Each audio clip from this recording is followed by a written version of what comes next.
the most sued government in the history of the Philippines.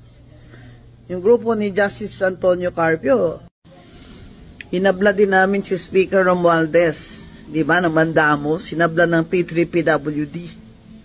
Dahil yung representative namin, na ayon sa order ng Supreme Court, ay magpalit lang kami ng nominee.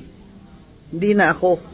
Ay ginawa naman namin, pinoclaim naman ng COMELEC at nag-oath sa isang RTC judge. Ayaw pa rin niyang paupuin. Ayaw man niyang bigyan ng oath, ceremonial oath dyan sa House of Reps. Kaya kami pumunta sa Korte Suprema at nagsumbong na i-declare na ang constitutional yung internal rule na yan ng House na kahit na proclaim ka na, naka-oath ka na, hindi ka pa rin makaupo pag hindi ka nag-surrender oath dyan sa Speaker.